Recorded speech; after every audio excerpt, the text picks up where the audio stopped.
Bazoze bambone nje ngobani. Fanele mangabe bengilethile bezekile bezobingelela. Hayi ke sesimshile. Dadewethu. Mfowethu. Uyabona kodwa uthi usenkingeni la? Eish. Enkulu. Abona nje mase nikwazi uningisize uxazululeke lenkinga. Sihlale sibe mnandi nomuntu wami. Inkinga usiza abantu ababengekho futhi siya nawe endlini bazobe bengasekho. Mengase mfese kamhlaba uyalingana mhlambe awuyibona inkinga. Sowenza mhlaba lingana. Hayi bafo ngiyayisho lo. Cha, sowenza mhlaba lingana. Mhlambe sihambe bafu ubona indawo. Angithi la Ngiyafana, kuzomela ngiqale kuyena, ngeke uzomnqabela. Mengase simcele mama ukuthi nje sicela. Uyokwenzani? Asimshayise indawo nje abone iKZN. Angagcini la eThekwini namaphethela lapho. Mfethu ucela yonke into. Ukuphuma utshwala sengize ngiyabiyeka. Ngithengela uyena amakhothi amabili. Ufuna ngiphuzele lapha phambi kwakhe. Uthi angabi nabangani. Umngana nguyena. Uma ufuna ubuka yena. Kumele ngibuke yena. Kodwa yena uyaphuma namawethu. Shothi nako kuyibuka ungayitholi uma ukuthi akulona usuku lokushaya. Mangasithi timetable yami. Kodwa mama uyenza la. Sandile uyakula wena. Uyakula wena. Ungakhali mfethu usathana uzojabula. Ungakhali mfethu. Kodwa ngempela dadewethu yazi ngiphatha kabi ngoba wakanzimanje. And manje ukuthi nginosiso njenganawe wenza izinto ezibhlungu kanje endodeni. Uyenzelani lento yenzayo? Ayikho into ebhlungu mina sengikuchazile kumele ngikuchaze. Mhlambe nawe usegculisekile angithi uthi ungibizela ukuthi imali yakhe igcinwa yimini. Sengikuchazile ukuthi yini engenza ngigcine imali yakhe. Into akubizele yona la uSandile angithi ushilo wathi umuntu ophansi. Umuntu ongakwazi ukukhuluma nawe. Angazi wamenza nto bengakwazi ukukhuluma nawe. Akumenza ngalutho uphansi isidalwa sakhe. Hayi sengizomkhulumela kumfowethu. Siyacela dadewethu ukuthi wehlise kancane mosa ukumcontrola kakhulu phela ubaba. Ehlisa kancane akasenabangani manje mefuna ukuphuza ubhi uthengelwa wena ubeke lapha phambi kwakhe yonke into nje imali limited naye lamanga waqamba wrong ukuthi athi uzokhokhela amini uzuyakolobola avela akhokhela ingane ashiye kanjani.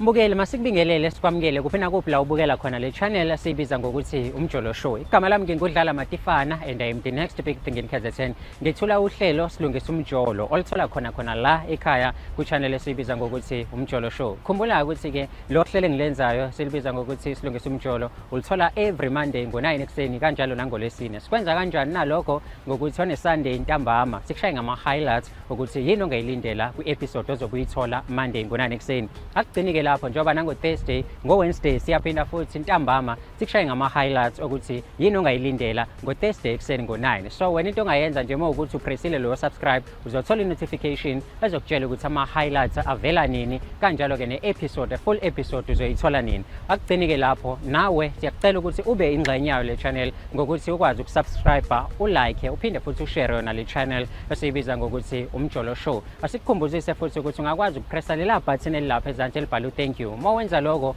uzobe donate to us ukuthi ke sikwazi nathi ukuthi siqhubeke le channel ikwazi ukuthi ihambe iphambili. Asikukaleli ukuthi udonate ngento engakanani. Wena wazi amandla akho nokusupporta nje. Ungaphinda futhi ke uthole exclusive content yayo le channel ngokuthi ujoin membership yale channel ukwazi ukuthi uthole izinto kuqala abanye abantu bengakakwazi ukuthi bazithola. Akugcinike lapho asiphinde futhi sikhuze abantu abathatha umsebenzi wethu bakithi bawuposte einkundleni zokuxhumana. Kurong kakhulu lokho ukuthi abantu bakwenze. Mhlawumbe umunye uzoyibuza ukuthi why ku-wrong ngokuthi thina asikabi nawo ama-sponsors njengamanje. So sizwa uYouTube ukuthi sikwazi ukukhokhela ama-production asenzela lo msebenzi nasishuthayo. So wena mengabe uthatha umsebenzi wethu uhambe uyowuposta einkundleni zokuxhumana lokho ukuthi kwenza ukuthi abantu bangabe besakwazi ukuthi beze kuthina bazoyibukela bona uqobo. So ngaleyo ndlela imali esiyitholayo asibe sisakwazi ukuthi sikwazi ukukhokhela i-production company kanti mengabe abantu bebaningi beza kuthina siyakwazi ukuthi